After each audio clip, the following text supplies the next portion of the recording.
l'étendue et le caractère un peu miraculeux de cette nouvelle famille de composés poreux. Et moi, je vais me limiter à une petite partie de ce qu'il vous a présenté, c'est-à-dire les mines, les matériaux de l'Institut Lavoisier, c'est-à-dire des matériaux poreux à matrice hybride. Alors, plutôt que de faire une liste de tous les produits qui peuvent être faits, je me suis plutôt concentré sur la manière de les faire pour essayer de comprendre comment ces matériaux miraculeux se font. Alors, vous avez pu voir que la créativité en chimie, c'est énorme. Et c'est vrai que c'est une création, la chimie, qui peut être le fruit d'un hasard, d'une logique implacable, être issue d'un rêve, d'une frustration, voire d'une folie, mais toujours d'une liberté et d'un questionnement. Alors, le problème, c'est de savoir comment vient l'idée et ensuite comment s'établit la stratégie pour y arriver. Alors, c'est parfois surprenant, et vous me pardonnerez de ne parler que de l'exemple que je connais le mieux, le mien, et donc vous parler de ce que j'appelle l'œcuménisme des trous, c'est-à-dire qu'on va aller de Vasarely jusqu'à BASF. Alors pourquoi est-ce que j'ai commencé à m'intéresser à ces trous? Bien, c'est d'abord, je dois l'avouer, à cause d'un choc esthétique et du parallèle qu'on pouvait faire très aisément entre cette chimie des poreux et l'optical art de Vasarely. C'était troublant. Ensuite, ça résulte aussi d'une frustration d'étudiant, puisque je n'ai jamais eu, étant jeune chercheur, l'occasion de rentrer dans un laboratoire qui faisait des solides poreux, malgré toute l'attraction esthétique qu'il pouvait représenter. Et enfin, je dois avouer que je m'y suis décidé, après une grosse colère, après avoir vu les inepties que pouvaient avoir présentées deux de mes collègues. Je vous dispenserai de la nationalité. Enfin, toujours est-il que c'était tellement idiot que j'ai voulu montrer que ça l'était. Alors, avant de rentrer dans le vif du sujet, quelques conventions de graphique. Bon, les composés organiques, on les représente de manière générale sous forme d'atomes et de liaisons, voire de liaisons seules. Et à l'inverse, les composés inorganiques sont plutôt représentés sous forme d'assemblage compact, mais on préfère le plus souvent une représentation des parties inorganiques sous forme de polyèdres. Donc, dans les dessins qui suivront, tout ce qui concernera les polyèdres seront de l'inorganique. Avec les liaisons, ce sera de l'organique. Alors donc, la suite de cette résonance entre les tableaux de Vasarely et ce qui existait dans les anciens solides poreux, les éolites, comme l'aumentite. Donc la question était de savoir s'il était absurde d'imaginer une chimie des trous, à la fois originale, esthétique et, pourquoi pas, utile. Alors, je ne m'attarderai pas dessus, Clément vous l'a montré, les solides poreux ont une triple caractéristique, c'est d'avoir un squelette, des pores à une surface interne, squelette sur lequel on pourra introduire, et ça c'est l'art du chimiste, des propriétés physiques comme le magnétisme, la conduction ou la luminescence. Les pores serviront au stockage de gaz ou d'autres espèces ou à la séparation. Et enfin, on utilisera la surface interne pour les problèmes de catalyse ou d'absorption. Alors, cette histoire a commencé au XVIIIe siècle en Suède, avec Cronstedt, un minéralogiste suédois qui, mettant le minéral qui s'appelait la stibite sur une plaque chauffante, s'est aperçu avec stupeur qu'à partir d'une certaine température, le minéral se couvrait de bulles, et d'où l'origine du nom les éolites, c'est-à-dire la pierre qui bout. Et on en a eu l'explication scientifique qu'en 1930, avec Linus Pauling, qui, je vous le rappelle, a été un double prix Nobel de chimie et prix Nobel de la paix en même temps, qui a montré qu'en définitive,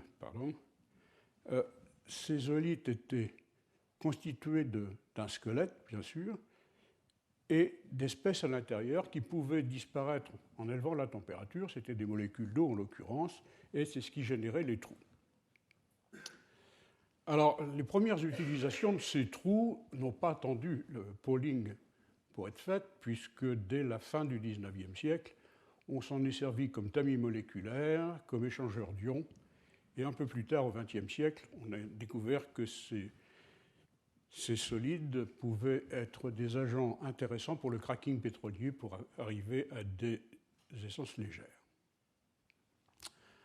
Alors, comme Clément vous l'avait dit, il y a deux types de systèmes poreux, soit avec un squelette purement inorganique, c'est le cas des éolites, des phosphates métalliques, soit depuis 1989, on en doit la paternité à un Australien qui s'appelle Robson, que je me garde toujours de ne pas oublier, et pour lequel les squelettes est constitué à la fois de parties inorganiques et de parties organiques. Alors, pour essayer de bâtir, disons, une chimie raisonnée, quelle a été ma stratégie? Alors d'abord, vérifier qu'elle n'était pas absurde. Donc, commencer, comme tout le monde, par faire des méthodes d'essai et d'erreur pour voir si ça marche ou pas. Ensuite, est-ce que c'est généralisable? Et si oui, quels sont les paramètres pertinents, c'est-à-dire toutes les méthodes classiques de la physico-chimie, en regardant les paramètres de température, de pression. Et une fois qu'on les a déterminés, la vraie question, c'est de savoir, plutôt que de faire de la pêche à la ligne, comment se forment ces solides. D'où la nécessité de regarder pendant la réaction les mécanismes de formation de ces solides, donc le développement de méthodes in situ, c'est-à-dire on étudie pendant la réaction elle-même et non pas après.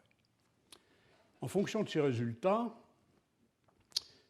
est-ce qu'on peut faire du sur-mesure, ce que les Américains appellent le design?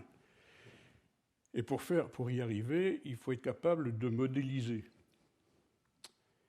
Et une fois qu'on a fait ça, est-ce que ces produits ont des propriétés intéressantes? Et pourquoi?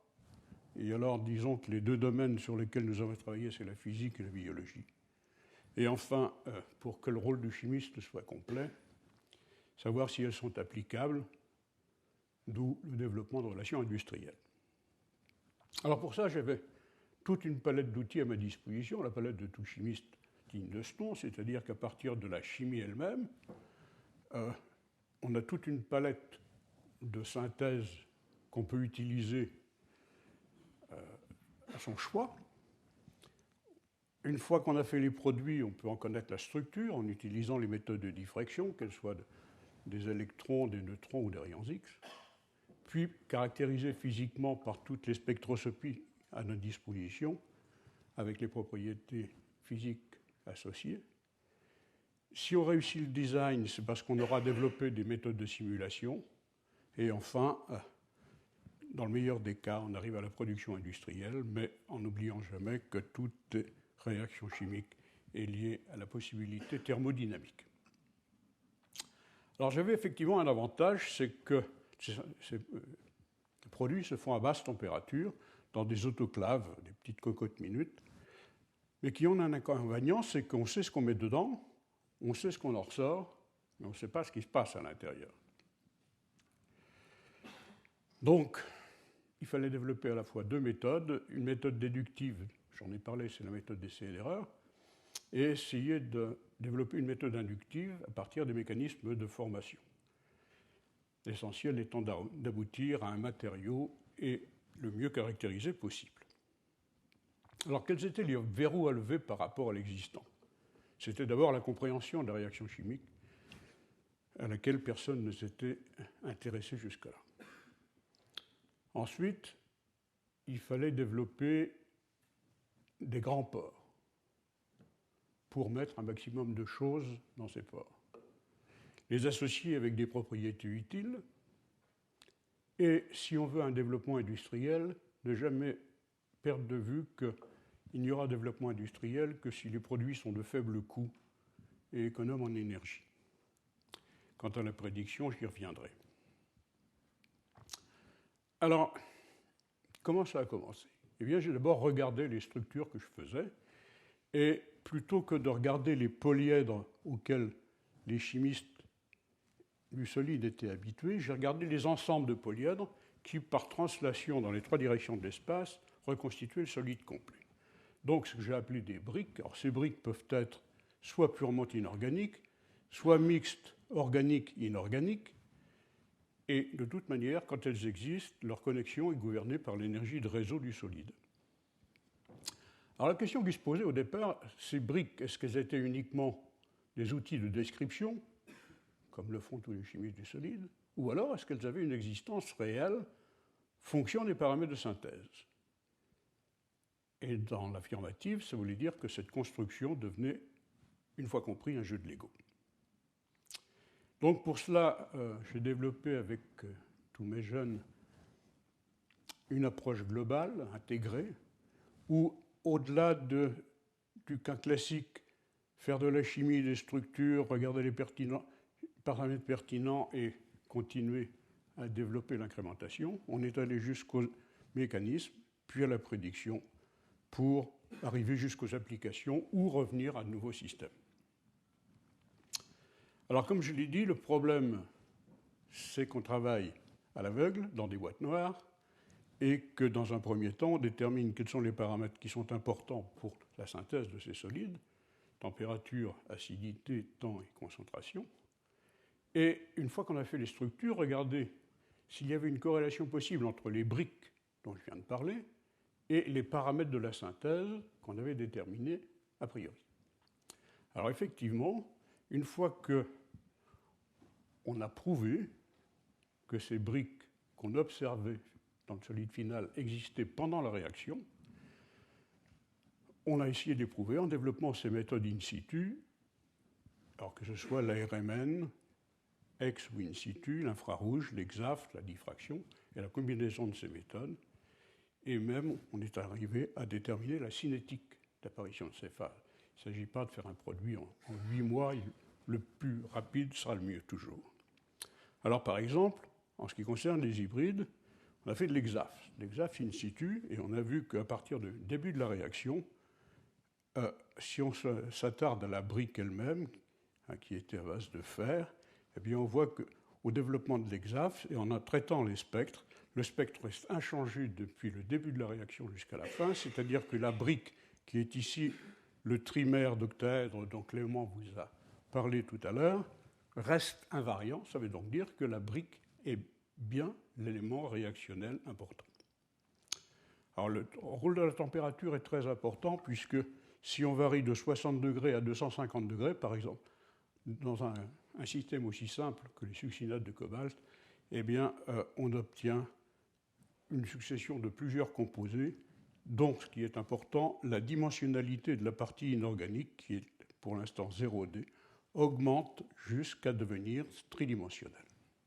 Donc, attention à la température.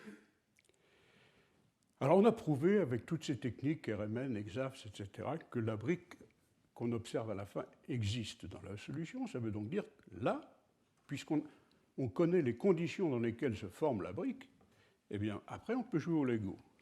Et à ce moment-là, le champ est ouvert. Donc, ça veut dire que ces briques, on a montré qu'elles étaient indépendantes pendant la réaction. Alors, on mélange les briques, on obtient le solide. Mais la question, c'est quel solide et quelle structure?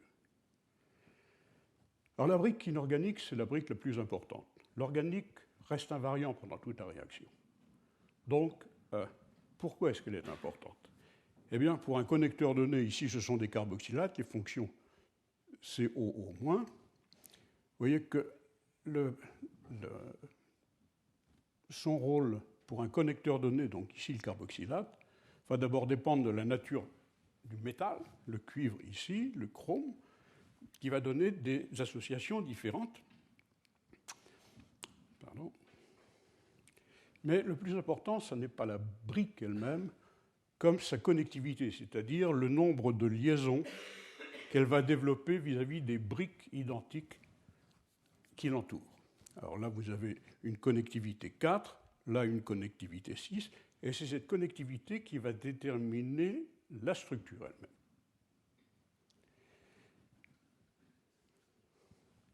Et alors, en définitive, qu'est-ce que devient une structure, une fois qu'on a compris ça? Eh bien, c'est juste la combinaison de deux connectivités, la connectivité de la brique organique, qui peut être 3, 4, 6, dans plusieurs formes, avec la connectivité de la brique organique, et quand on combine les deux, eh bien, on arrive à la structure du solide. Alors pour la brique, comme je vous l'ai montré, on peut jouer sur la température, et on peut passer d'une dimensionnalité de la brique inorganique 0 jusqu'à, dans certains composés, tridimensionnel, rien que pour le réseau inorganique, ce qui sera très important pour les propriétés physiques à suivre. Alors pour le ligand, bien sûr, on peut jouer sur sa nature, et comme l'a dit Clément, le nombre de possibilités est quasi infini. Donc vous voyez qu'on peut jouer sur la courbure du ligand, soit sur l'encombrement stérique de la partie organique centrale, qui oblige deux briques à tourner l'une par rapport à l'autre de 90 degrés. On peut jouer bien sûr sur la longueur. Là, vous avez toute la série des MOF5 dont vous a parlé Clément tout à l'heure. Et on augmente la taille des pores rien qu'en jouant sur la longueur de la partie organique. Nous, on a développé plutôt la recherche de nouvelles briques avec des diverses connectivités. Donc là, vous en avez quelques exemples récents issus du laboratoire, avec des tétramères avec une connectivité de 12, des hexamères avec une connectivité de 9, des octamètres avec une connectivité de 12, et une que j'aime particulièrement, c'est celle-ci. Vous voyez la brique, c'est 6 polyèdres qui forment des antiprismes d'Archimède, liés entre eux par des arêtes, et ça aboutit à une connectivité de 12 et une structure extrêmement aérée qui se décrit de manière cristallochimique, de manière extrêmement simple, c'est juste un cubique face centré. L'autre avantage, si on joue sur l'organique, c'est qu'on peut utiliser des ligands chiro, qui seront intéressants en termes d'application pour la catalyse non-sélective et pour l'optique non linéaire lorsqu'il s'agit de physique. Gros avantage, Clément, tu l'avais évoqué en jouant sur plusieurs types de ligands organiques, mais on peut également jouer sur plusieurs types de briques inorganiques.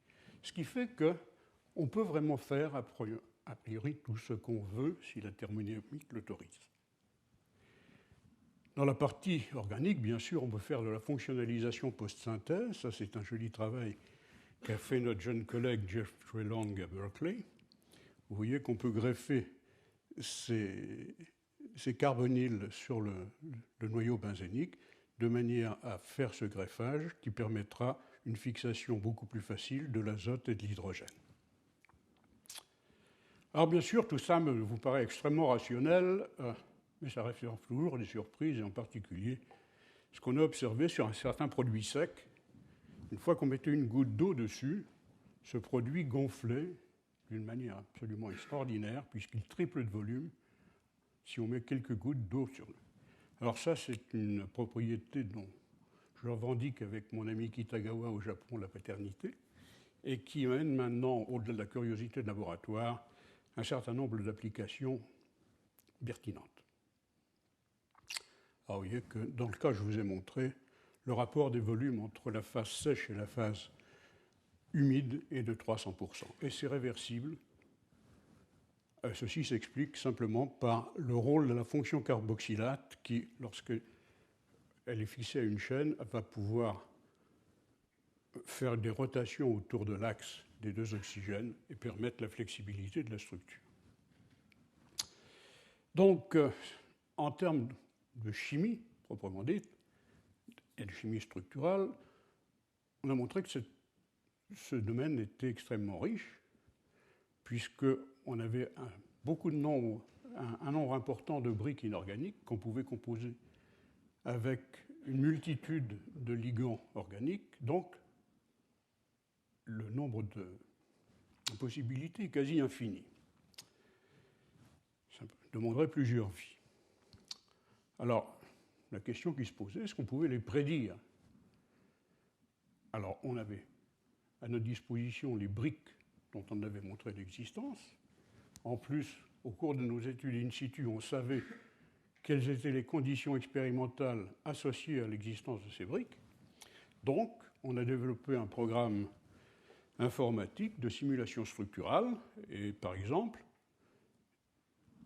donc, en utilisant du Monte-Carlo avec du recuit simulé, donc à chaque fois dans l'hypersurface des énergies, chaque minimum correspond à une possibilité, pas forcément la meilleure. Alors notre programme permettait, à partir de l'introduction de ces briques, à la fin d'obtenir toutes les structures candidates avec toutes leurs caractéristiques cristallographiques, que ce soit les paramètres de maille, les coordonnées atomiques, et qu'on pouvait classer par énergie décroissante, les énergies les plus basses étant les plus probables. Donc, parmi les 200 000 essais que génère l'ordinateur, il reste très, très rapidement 20 solutions, parmi lesquelles 3 ou 4 sont raisonnables en termes d'énergie. Alors, par exemple, si on met les caractéristiques d'un octaèdre, qui est la plus simple brique inorganique avec un ligand extrêmement simple qui est le terephthalate, ben voilà ce qu'on observe en accéléré à l'écran jusqu'à la solution finale. Et une fois le modèle relaxé, tout au moins, on en constate qu'entre l'expérience et la simulation, l'écart est tout à fait satisfaisant, donc ça veut dire que la méthode est valide. Alors on l'a appliquée à notre trimère, dont on a déjà parlé, en jouant sur un nouveau ligand, et on a donc obtenu une nouvelle phase avec un spectre de rayons X extrêmement complexe. On savait simplement par l'analyse que le rapport du métal au ligand était de 3 à 2. On savait par les mesures d'absorption, donc l'absorption d'azote, que la surface était énorme, et ça voulait donc dire que le solide était poreux. Mais quelle structure, on ne savait pas. Donc notre programme nous a d'abord, à partir du trimère de départ dont on connaissait l'existence, nous a permis de voir que la brique efficace était un tétraèdre de ces trimères. Et le programme nous a donné 3 solutions. 3 solutions avec des caractéristiques cristallographiques différentes, des volumes différents, des spectres de rayons X complètement différents, mais un seul correspond à notre expérience. Donc, on a affiné nos données à l'ESRF et on a obtenu cette structure qui est une structure extrêmement poreuse, extrêmement ouverte. Et notez simplement les volumes de mailles qui sont, suivant la nature du ligand, soit de 400 000 angstrom-cubes, soit de 700 000 angstrom-cubes, c'est-à-dire des dimensions qui seraient inatteignables si on n'a pas de monocristaux pour faire la structure. Or, c'est simple, donc on partait de notre trimère. En le mélangeant avec des ligands très simples, on obtenait 2 supertétraèdres. Alors, pour vous donner quand même une idée de la taille de ces supertétraèdres, vous avez à la même échelle le fullerène, le fameux fullerène, C60, qui était considéré comme une molécule géante. Et ces briques s'associent par des sommets, ici, pour donner une structure, la structure extrêmement complexe que je vous ai montrée au départ, dans laquelle on peut distinguer quand même 2 types de cages, la cage bleue et la cage jaune, qui correspondent à des assemblages de 28 et de 20 supertétraèdres qui déterminent des cages de dimensions 34 et 29 angstrom. C'est-à-dire que c'est actuellement un des solides les plus ouverts possibles et les dimensions de maille sont dans la dimension des protéines. Alors, donc, le travail de chimiste académique, de physico-chimiste, était terminé, on aurait pu s'arrêter là, mais tout chimiste du solide est toujours un chimiste des matériaux, et c'est de voir à quoi les produits qu'il avait faits peuvent servir. Et comme on avait cette flexibilité dans les compositions, etc., on a pu montrer très rapidement que le même composé peut servir à plusieurs propriétés avec, comment dire, des performances tout à fait intéressantes. Propriété, ça voulait donc dire qu'il fallait introduire dans chaque partie, chaque caractéristique du poreux, le squelette, les pores ou la surface interne, des modifications qui rendaient notre produit intéressant et produit utile. Donc, viser les applications en mettant tout ce qui était possible de mettre dans les pores ou en travaillant sur le squelette. Alors, en travaillant sur le squelette, on a pu introduire des propriétés magnétiques, des propriétés de conductivité ou de luminescence. En jouant sur les pores, on a montré que nos produits étaient extrêmement efficaces dans le stockage de gaz, la séparation de gaz et la catalyse, ce qui rejoint toutes les problématiques sociétales actuelles d'énergie et d'économie d'énergie. En jouant sur les pores, on a pu également montrer que nos produits pouvaient servir à la galénique atomique, et donc rejoindre le système de la santé. Et enfin, grâce à la surface interne, jouer sur les capacités d'absorption physique, de physisorption de nos solides pour atteindre quelques applications dans le développement durable. Alors, les applications énergétiques sont de deux types. Le stockage de l'hydrogène. N'oublions pas que l'hydrogène, c'est une molécule qui, à température ambiante, bouge à 2 km par seconde. Donc, pour l'arrêter, ce n'est pas forcément évident. Donc, nos pores servent un peu de piège à l'hydrogène. Alors, c'est important de le stocker parce qu'après, une fois qu'on l'a stocké, on peut l'utiliser dans les piles à combustible, une fois qu'elles seront parfaitement au point, mais le principe est déjà acquis. Et puis, le deuxième point, ce sera les matériaux d'électrode, une fois qu'on aura fait une modification du squelette.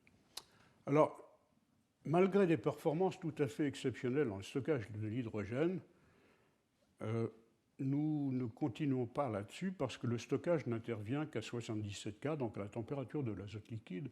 Donc si on veut envisager des applications pratiques, par exemple dans les véhicules, ça coûterait tellement cher d'introduire la technologie pour garder l'hydrogène qu'à titre personnel, on a arrêté cette thématique au laboratoire. Par contre, en tant que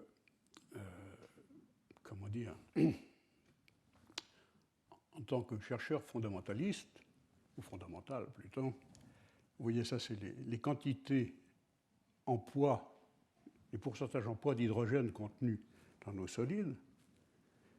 Donc ce qui nous a intéressé, d'abord au niveau fondamental, c'est de savoir où est-ce que se fixe l'hydrogène.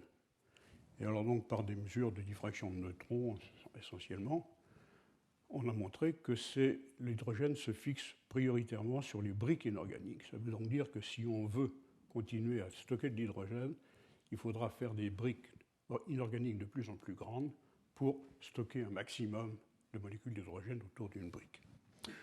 Pourquoi est-ce que c'est si bas ? Tout simplement parce que les énergies d'interaction entre l'hydrogène et la paroi sont extrêmement faibles. Et ça, on l'a mesuré par mesure de microcalorimétrie, ce qui justifie pourquoi, à mon avis, on n'atteindra jamais de stockage de l'hydrogène avec nos produits à température ambiante.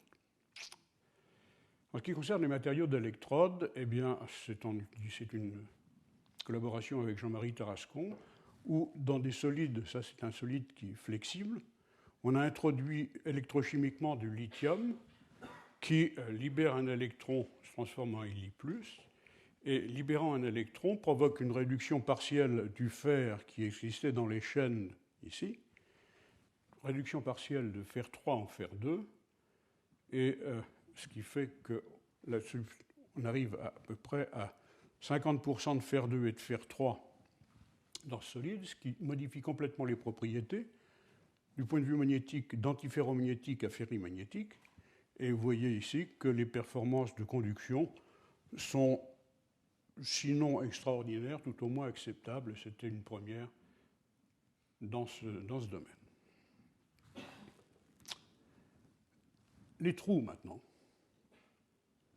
Qu'est-ce qu'on peut mettre dans les trous ? On a vu qu'on pouvait faire des grands trous, des grandes cages.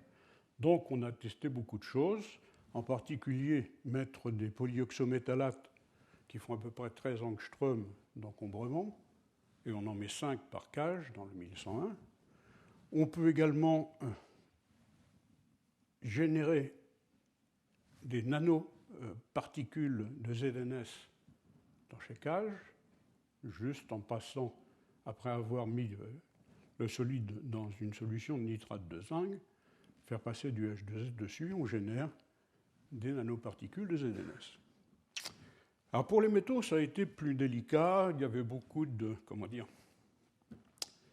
doutes sur les premiers résultats. Donc on a utilisé notre fameux 1101, qui avait, je vous rappelle, dans le trimère, la caractéristique de porter 2 molécules d'eau qu'on pouvait évacuer en chauffant, en créant donc des centres non saturés sur les métaux, donc une possibilité de lier des molécules organiques sur ce centre insaturé.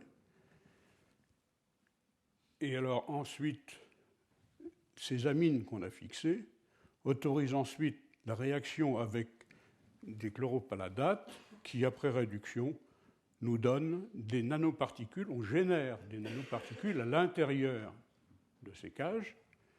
Et disons que les images de microscopie électronique en attestent.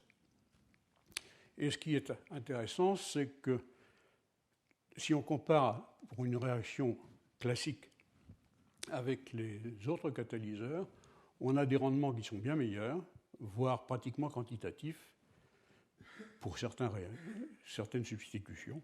Et ça, c'est dû à l'effet de confinement qui est équivalent à une pression interne pour le rendement de la réaction. Développement durable, bien sûr, c'est les gaz à effet de serre, donc on utilise nos trous pour essayer de stocker des gaz. Bon, je ne parlerai pas des déchets radioactifs pour des raisons de secret défense. Alors, je vous avais dit qu'il y avait 2 types de solides, des rigides et des flexibles. Et suivant que ce soit rigide ou flexible, l'absorption ne se fait pas de la même manière. Avec les rigides, ça se fait en une seule fois. Avec les flexibles, ça se fait en 2 fois. Alors, la seule chose que je vous demanderais de noter, c'est que si on compare, pour le CO2 par exemple, si on compare la courbe de compressibilité du CO2 dans un conteneur en acier, vous avez cette courbe noire. Il suffit que ce conteneur en acier soit rempli, mettons à moitié de nos produits, pour qu'on stocke 9 fois plus de CO2 à température ambiante. Donc c'est quand même significatif, et vous voyez au passage, quand on compare les propriétés des éolytes et des carbones poreux à ceux des hybrides, les hybrides l'emportent très largement. Alors en ce qui concerne les flexibles, vous voyez que ça se fait en 2 fois. Alors on a essayé de comprendre pourquoi. Donc on a fait l'étude de l'absorption sous faisceau de rayons X, et on a localisé à chaque fois les molécules de CO2 à l'intérieur des tunnels de la structure. Alors ce qu'on a pu montrer, c'est que sous vide, les tunnels sont vides. Quand on rentre un peu de CO2, il rentre dans les tunnels en se mettant de cette manière. Pardon. Et en plus, comme on a pu localiser, on a fait ça également aux neutrons, on a pu localiser l'hydrogène des ponts OH des chaînes, et on a pu montrer que l'interaction entre les molécules de CO2 et le squelette, c'était des interactions du type quadrupôle-dipôle, entre les quadrupôles du CO2 et le dipôle du groupement OH. En plus, disons qu'on peut suivre très facilement l'absorption du CO2 rien que par des mesures très simples en infrarouge. Et là, vous avez par exemple l'enregistrement du spectre infrarouge lors du stockage du CO2. Vous voyez que le stockage se fait donc avec cette étape dont je vous marquer, et cette étape se fait avec hystérésis. Et les régions infrarouges qui nous intéressent, c'est celle-là qui est proportionnelle à la quantité de CO2 absorbé. Là, c'est l'effet du CO2 sur le réseau chrome-oxygène du squelette. Et ce qui était inattendu, c'est qu'on a eu une signature infrarouge de l'état soit ouvert ou fermé de la structure flexible. Lorsque le solide est rigide, on a observé également des propriétés de séparation de gaz. C'est quelque chose qui est a priori banal, mais qui est très coûteux en énergie, parce que ça nécessite des distillations, etc. Et on a utilisé toujours la même structure pour voir la séparation de gaz entre tous les isomères du xylène et l'éthylbenzène, ce qui coûte beaucoup d'énergie habituellement. Et là, en 20 minutes, à température ambiante, on sépare quantitativement les isomères. Le dernier point que je voudrais aborder, c'est la santé. La santé, les applications de nos solides pour la santé. Alors, pour ces applications, il fallait une stratégie. On a donc choisi des milles à large port, bien sûr non toxiques, et on s'est assuré par des tests in vivo et in vitro de la non-toxicité de ces solides, donc sur des souris en particulier. Après avoir validé la méthode sur un médicament test qui est l'ibuprofène, pour lequel c'est un peu binaire, si ça marche avec l'ibuprofène, on peut continuer, si ça ne marche pas, on arrête. Donc avec l'ibuprofène, on a eu des résultats extraordinaires. Donc on a validé la méthode, on l'a transférée à des drogues beaucoup plus importantes pour la santé, et c'est ce que je vais vous montrer maintenant. Alors, vous voyez, pour l'ibuprofène, toujours avec le 1101, puisque c'était les plus grosses cages.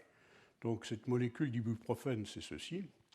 Et on a mis jusqu'à 96 molécules de cet ibuprofène par grande cage et la moitié par petite cage. Et il y a deux faits intéressants, c'est que une fois qu'il est stocké, il est relargué quantitativement à 100%.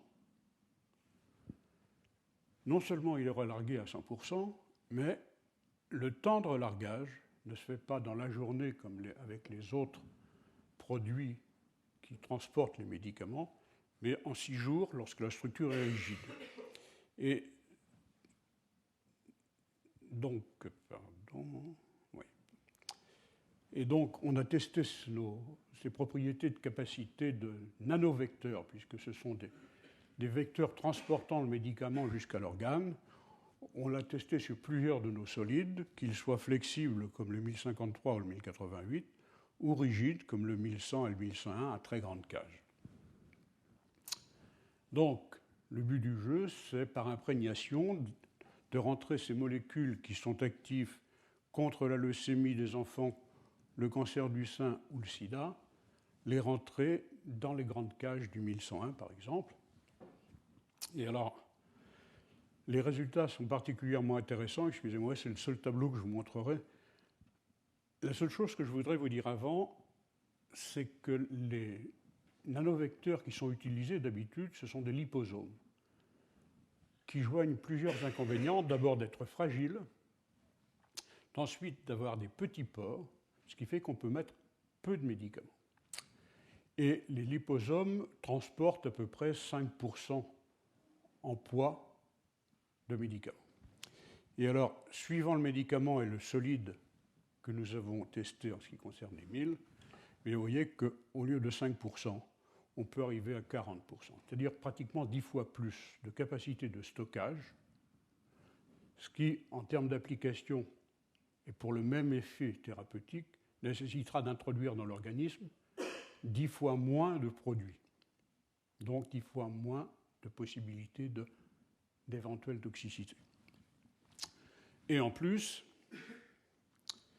quand on regarde les temps de relargage, suivant le médicament, vous voyez que ça peut osciller entre 3 et 11 jours.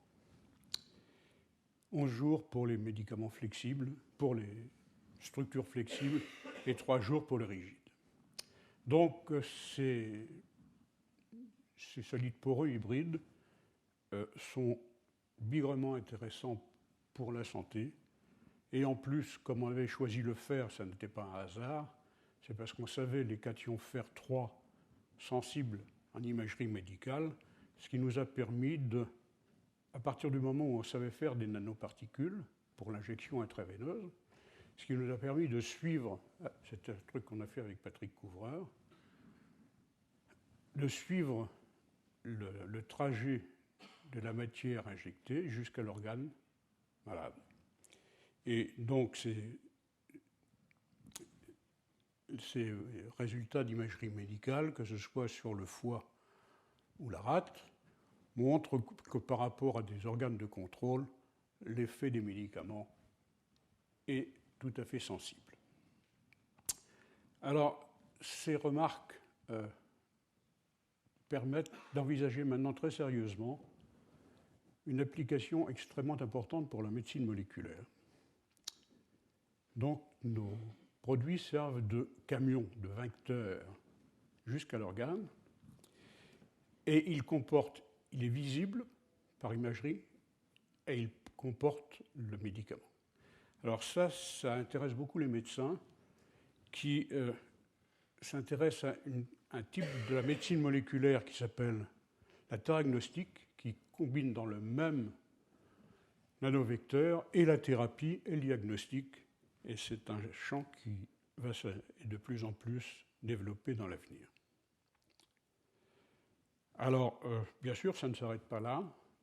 Les tendances actuelles pour utiliser les poreux, c'est à la fois la polymérisation en milieu confiné, ça donne des résultats tout à fait intéressants. Les nanosciences, bien sûr, avec les agrégats monodisperses. Je vous ai montré un exemple tout à l'heure avec le sulfure de zinc. On peut développer des études in situ en termes de conditions corrosives, et les événements actuels nous donnent un peu raison. Et en plus, bien sûr, il va falloir développer de plus en plus les études in vivo de molécules thérapeutiques. Bien sûr, tous ces produits sont intéressants, certes, mais j'ai parlé d'utilité. Or, pour qu'un produit intéressant devienne utile pour la société, il faut qu'il puisse être développé industriellement, produit en grande quantité, de manière à servir au plus grand nombre.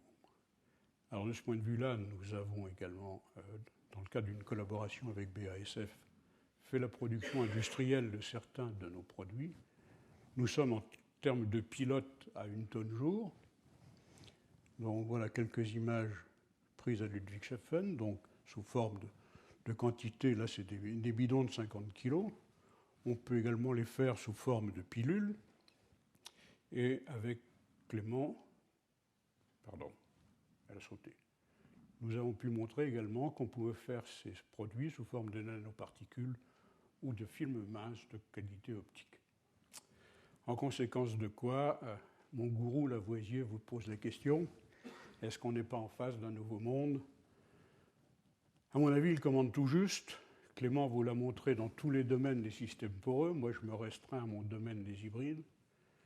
Et le dernier bébé du laboratoire, vous voyez, c'est une cage qui ne fait plus 34 angstroms, mais 50 angstroms, et qui pourrait accueillir 200 fullerènes dans une seule cage. Ça vous donne une idée de la quantité de vide, si je puis m'exprimer ainsi, dans les poreux. Dans celui-là, ça atteint 92% de vide. Alors il me reste, comme aurait dit Lavoisier, votre bien humble et bien obéissant serviteur. Mais ce travail-là, je ne l'ai pas fait tout seul. Et avec mon équipe, je vous remercie.